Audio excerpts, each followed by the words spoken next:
안녕하세요. 저는 40대 중반 남자이고요. 노총각입니다. 제 위로는 형 한 분 계시고요. 나이는 저보다 7살 많습니다. 부모님이 살아생전 열심히 농사를 지으셔서 저희 두 형제를 먹여 키우셨는데 아버지는 5년 전에 그리고 어머니는 올해 돌아가셨어요. 두 분 다 연세에 비해서 다소 일찍 돌아가셔서 아쉬움과 그리움이 많이 남더라고요. 특히나 오래 건강하시던 어머니가 갑작스레 돌아가셨을 때 더 공허했던 것 같아요. 상을 치르고 난 후 그렇게 며칠을 일도 제대로 안 하고 멍하니 지내기만 했네요. 유품을 정리하고 사진도 예쁘게 정리해놓고 있는데 갑자기 문득 부모님의 재산이 떠올랐어요. 그래서 알아보았습니다. 알아보니 대충 짐작은 했었는데 땅을 가지고 계시단 건 알았는데 생각 이상으로 재산이 꽤나 있으시더라고요. 기존에 가지고 계셨던 땅도 금액이 올랐고 통장에 현금도 두둑히 모아두셨더라고요. 당연히 자식은 저와 형 두 명이 있기에 공동으로 재산을 물려받는 거라 생각하고 있었습니다. 얼마 뒤 형에게 전화가 왔고 부모님 유산에 대해 얘기하더라고요. 부모님 통장에 있는 금액 중 제못은 따로 넣어준다 해서 저는 급하지 않았기에 또 당연히 형이 계산을 잘해서 저에게 보내줄 줄 알았던 저는 알아서 하시라고 했습니다. 그런데 다음날 통장 내역을 확인해보니 반을 나눈 금액보다 훨씬 적더라고요. 저는 얼른 형에게 전화를 걸었습니다. 형, 어제 입금해준 거 잘못 입금한 거 아니야? 아니, 제대로 보냈는데? 다시 확인해봐. 아니, 50대 50이 아니잖아. 무슨 소리야? 살아생전 아버지 말씀 못 들었어? 큰놈이라서 나중에 유산도 챙겨준다고 하신 거. 너 다 잊었구나? 무슨 소리예요, 형? 순간 머리가 어지러웠습니다. 아버지가 5년 전에 돌아가셔서 기억이 잘 나지 않았거든요. 살아생전 형의 조카들, 그니까 손주들을 예뻐해 주시긴 했는데 제 기억에는 분명 나중에 돌아가시면 땅도 잘 나누고 사이좋게 잘 지내라고 하신 것만 기억이 남거든요. 그랬는데 형이 부모님의 현금 자산을 3분의 2 이상을 가져가고 저보고 뭔 소리냐고 따지니 황당할 지경이었어요. 저는 한참을 골똘히 생각한 후 이건 아닌 것 같아서 다음날 형에게 다시 전화를 했습니다. 그런데 몇 번을 걸었는데도 계속 받지를 않더군요. 안 되겠다 싶어서 저는 형수에게 전화를 걸었어요. 형수, 왜 형님 전화가 안 되지요? 옆에 계시면 좀 바꿔주세요. 도련님, 애 아빠 지금 일부러 나갔어요. 듣고 보니 유산 분할이 불만이신 것 같은데 저도 예전부터 알고 있었거든요. 어머님 아버님이 동준이 동석이 키우려면 재산이 더 많이 필요할 것 같다고 말이죠. 형수님, 그건 조부모니까 손주들 먹여 키우려면 돈 많이 들 거라고 잘 살으라는 거지. 그게 무슨 유산을 더 준다는 말인가요? 이거나 그거나 같은 거죠? 사실 도련님은 결혼도 안 하셨고 혼자 사시는데 그 많은 재산이 꼭 필요하신가요? 어차피 시골 살면서 지출도 많이 없잖아요. 저희는 도시에 살고 대학생, 고등학생 2명 키우니 돈이 얼마나 드는지 아세요? 네? 뭐라고요? 이런 씨. 정말 전화기 너머로 들리는 형수의 뻔뻔한 목소리에 욕이 목구멍까지 치솟는 걸 겨우 참았네요. 계속 듣고 있으면 미칠 것 같아서 바로 끊어버렸습니다. 아니, 부모님이 유산을 형에게 더 줄 거라고 했다고 구두로 말씀하셨다고 쳐요. 그러면 저한테 미안한 기색이라도 있어야 되는 거 아닌가요? 어디서 이상한 논리를 펼쳐가며 우겨대는지.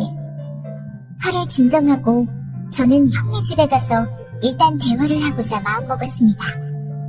형과 원수될 판에 차라리 제가 조금 덜 가져가더라도 형 동생 사이는 유지해야겠다고 생각했죠. 단지 사이좋게 저한테 따스한 말이라도 했으면 하는 제 작은 바람이 있었던 것 같았어요. 그런데 그 이후로 형수와 형은 한 달이 지나도 제 전화를 받지를 않더라고요. 그들이 절 무시하는 태도를 보이자 잘 풀어보려 했던 저에게 다시금 분노가 조금씩 쌓이더라고요. 그렇게 시간이 지나고 2달이 되었을 때였어요. 형이 운영하고 있는 가게를 찾아가 보았어요. 자동차 안에서 형이 끝날 때를 기다리고 있는데 드디어 형이 나오더라고요. 그래서 차에서 나가려고 하는데 그때 형이 사방을 두리번거리더니 가게에 있는 어떤 아줌마와 팔짱을 끼더라고요. 그러면서 그들이 차에 타더군요. 저는 뭔가 싶어서 그들을 차로 몰래 쫓아갔습니다. 그러더니 글쎄 그들이 숙박업소에 들어가더군요. 아마도 형의 가게 직원 같은데 그렇다면 매일 보는 그들이 그런 짓 하는 게 처음이 아니란 말이었죠. 순간 저는 형과 형수를 따끔하게 혼내줄 수 있겠다 생각이 들었습니다. 다음날 형이 가게에서 일하고 있을 때쯤 저는 집에 혼자 있는 형수를 찾아갔습니다. 형수, 나 속상해서 한잔했어요. 왜인지는 알죠? 형수 그러면 안 돼요. 내가 돈 때문에 이제 뭐라 안 할 테니까 술이나 한잔해요. 알았죠? 도련님? 알겠는데요. 조금 있으면 애들 아빠 오는데 둘이 치고받고 싸울까봐 걱정되네. 얼른 먹고 조용히 가요. 형수, 돈 많아지니 좋아요? 근데 그거 알아요? 우리 형님 바람난 거. 돈 많아지니 바람피대요. 식당 아줌마랑. 네? 그게 사실이에요? 그 말을 듣자 형수는 생각이 많아진 듯 보였어요. 휴, 어쩌면 좋을까요? 어쩌긴 뭘 어째요? 돈 있는 남편이라고 이혼 안 할 거면 참아야죠. 제가 참을 수 있으려나 모르겠네요. 그럼 형수도 즐겨요. 비밀 친구 만들어서요? 비밀 친구요? 그렇게 말한 저는 술이 취한 척 형수에게 쓰러지듯 누웠습니다. 처음으로 서로의 몸이 가까워지자 형수는 당황을 한 듯했고 저는 형수에게 말했어요.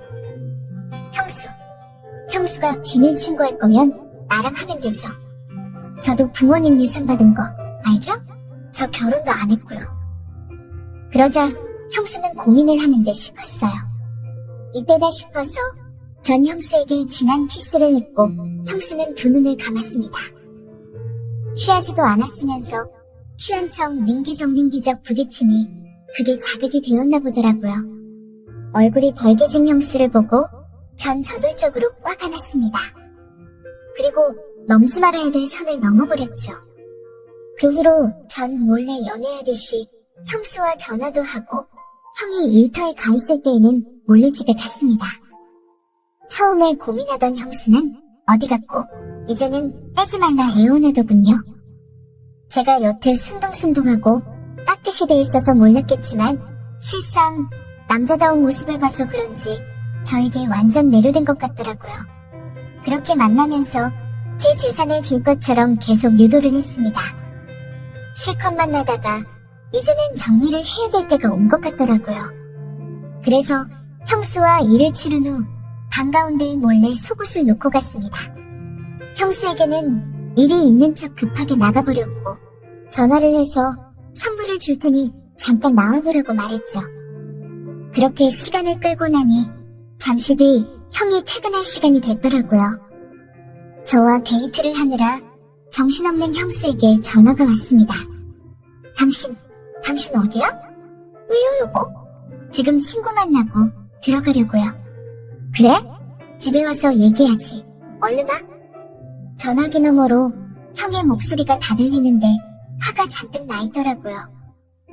어리둥절해하는 형수가 집에서 형과 대판할 거 생각하니 속으로 고소하더라고요. 다음날 울며불며 이혼을 한 해 만에 형수에게 전화가 왔습니다. 외간 남자와 집에서 노닥거리한 걸 들켰다면서 어떡하냐고 하더라고요. 전 제가 껴들 게 아니니 알아서 하라 말하고 형수에게 말없이 시골을 벗어나 도심으로 이사를 가버렸습니다. 그렇게 몇 달이 지났을까요?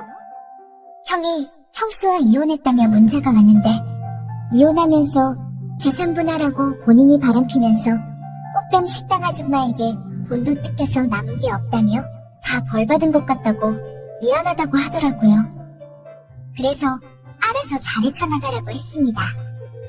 그에 반해 저는 적게 받은 부모님 유산으로 도심에 집을 샀는데 집값도 계속 오르더라고요. 그리고 얼마 전 사둔 주식도 흥하고 있고, 그래서 결론적으로 유산을 많이 가져간 형보다 제 재산이 더 불어났네요. 부모님이 제게 준 교훈은 믿을 건 저 본인밖에 없다와 아무 여자나 믿으면 안 된다 이거 같네요. 형수 같은 마누라를 만날까 겁나는 저는 그냥 늙어 죽을 때까지 혼자 살고 외로울 때면 실컷 연애만 하려고요.